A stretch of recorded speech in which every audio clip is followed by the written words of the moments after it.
विद्यार्थी मित्रों नमस्कार। मैं वीरेंद्र मिश्र आप सबका हार्दिक स्वागत करता हूं, अभिनंदन करता हूं। आज विषय हिंदी प्रथम भाषा कक्षा 10 गुजरात माध्यमिक शिक्षण बोर्ड द्वारा निर्धारित आदर्श प्रश्न पत्र के अनुरूप आज विभाग बी सेक्शन की चर्चा करेंगे। मित्रों, विभाग बी में निम्नलिखित प्रश्नों के उत्तर सही विकल्प चुनकर दीजिए। प्रश्न नंबर 13, सुनि सरोस भृगुवंश मणि मुनि बोले गिरा गंभीर। पंक्ति में भृगुवंश मुनि शब्द का प्रयोग किसके लिए किया गया है? मित्रों, ये सही विकल्प चुनकर उत्तर दीजिए। ऐसा प्रश्न है 3 नंबर का, जिसमें 13वां प्रश्न हमने लिया है। तो इसके 4 विकल्प दिए हैं, जिसका सही विकल्प यहाँ पर दिया है बी परशुराम। प्रश्न नंबर 14, यह दंतुरित मुस्कान का प्रयोग कवि किसके लिए किया है? इसमें भी 4 विकल्प दिया हुआ है। सही विकल्प है उत्तर मित्रों ए शिशु की मुस्कान। 15वां प्रश्न, कन्यादान के समय बेटी को शिक्षा कौन दे रहा है? इसमें भी 4 विकल्प हैं। सही विकल्प है ए माँ। अब मित्रों, प्रश्न शुरू होता है। निम्नलिखित प्रश्नों के उत्तर एक एक वाक्य में लिखिए। 2 नंबर का ये प्रश्न। प्रश्न नंबर 16, मधुप किसका प्रतीक है? प्रश्न है, मधुप किसका प्रतीक है? उत्तर है इसका मधुप मन का प्रतीक है। प्रश्न नंबर 17, अट नहीं रही है कविता में किस महीने का वर्णन है? उत्तर है, अट नहीं रही है कविता में फागुन महीने की मादकता का वर्णन है।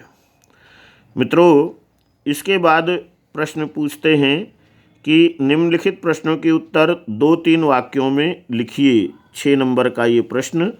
इसमें 18वां प्रश्न है, गोपियों के अनुसार राजा का धर्म क्या होना चाहिए?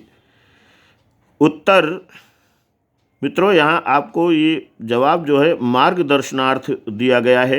आप पाठ्य पुस्तक क्षितिज को पढ़कर, क्षितिज भाग 2 को पढ़कर अपने ढंग से भी मौलिक रूप से उत्तर लिख सकते हैं। यहाँ पर मार्गदर्शनार्थ दिया गया है, मार्गदर्शन के लिए दिया गया है। तो प्रश्न है, फिर से प्रश्न सुन लीजिए। प्रश्न नंबर 18, गोपियों के अनुसार राजा का धर्म क्या होना चाहिए? तो उत्तर है, गोपियों के अनुसार राजा का धर्म है कि वह प्रजा को नहीं सताए और प्रजा के सुख का ध्यान रखे, प्रजा को अन्याय से मुक्ति दिलाए। अगला प्रश्न है 19वां, मृग तृष्णा से आप क्या समझते हैं? यहाँ किसे मृग तृष्णा कहा गया है? तो मित्रों, उत्तर है, गर्मियों की चिलचिलाती धूप में रेगिस्तानी प्रदेश में दूर पानी का आभास होता है। प्यासा हिरन उसे पानी समझकर भटकता रहता है। इसे ही भौतिक विज्ञान में मृग तृष्णा कहा जाता है। मनुष्य के मन में मान, सम्मान, यश, कीर्ति तथा धन वैभव पाने की जो कामना है वह उसे जिंदगी भर भटकाती है। वहाँ उसे ही मृग तृष्णा कहा गया है। 20वां प्रश्न है, मुस्कान के लिए कवि ने दंतुरित विशेषण का उपयोग क्यों किया होगा? तो उत्तर है मित्रों, शिशु की उम्र लगभग 6 से 8 माह की ही होगी। उसके मुंह में 2-4 छोटे छोटे दांत दंतुली निकल आए होंगे और जब शिशु मुस्कुराता होगा तब वे दांत दिखाई दे जाते होंगे। संभवतः इसी कारण से कवि ने शिशु की मुस्कान को दंतुरित कहा है।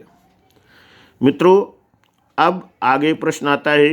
निम्नलिखित प्रश्नों के उत्तर 6-7 वाक्यों में लिखिए। ये प्रश्न 8 नंबर का है।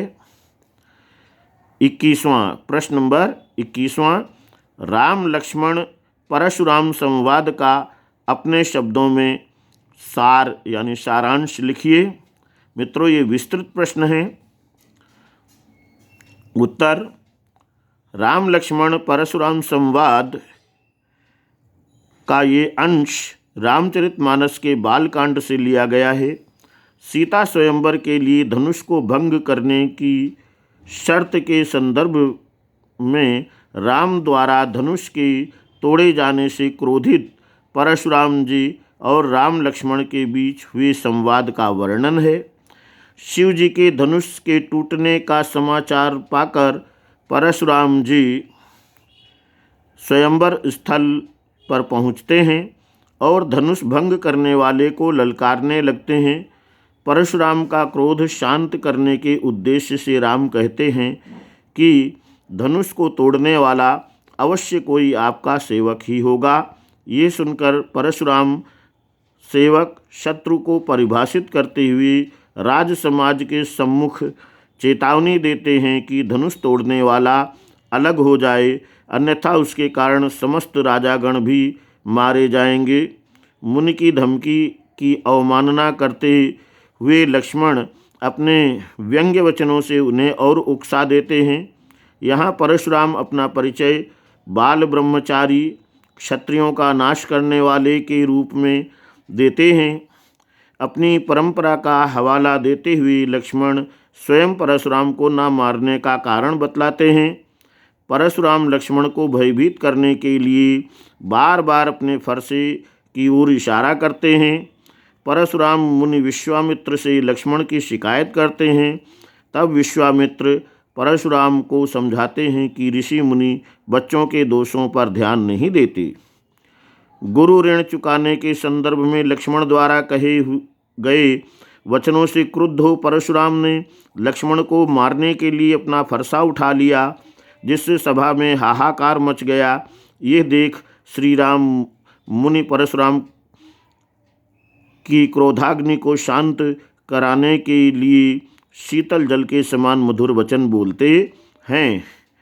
मित्रों, संवाद के 3 पात्रों परशुराम, लक्ष्मण तथा राम में मुख्य संवाद तो परशुराम लक्ष्मण के बीच होता है, जो कथा को गति देता है। संवाद के आरंभ में परशुराम के कथन का उत्तर राम अपनी धीर गंभीर मुद्रा में देते हैं और अंत में भी क्रोध से जल रहे परशुराम को शांत करने के लिए शीतल वाणी बोलते हैं। लक्ष्मण कभी मुनि को तर्क संगत उत्तर देकर तुष्ट करने का प्रयास करते प्रतीत होते हैं, तो भी कभी अपने व्यंग्य वचनों से उन्हें और अधिक विचलित करते हुए विश्वामित्र का संवाद में प्रवेश परशुराम द्वारा उनसे लक्ष्मण की शिकायत करने के साथ होकर वहीं पूर्ण ही हो गया है। कुल मिलाकर ये अंश संवाद शैली का एक उत्तम नमूना है। मित्रों, शेष वीडियो अगले हिस्से में। तब तक के लिए आप सबको धन्यवाद। वीडियो देखने के लिए धन्यवाद। अगर आपको ये वीडियो पसंद आया है तो इसे अपने मित्रों में शेयर कीजिए, लाइक कीजिए और अगर कोई सुझाव है तो कमेंट अवश्य कीजिए। वीडियो देखने के लिए आपको एक बार फिर से धन्यवाद।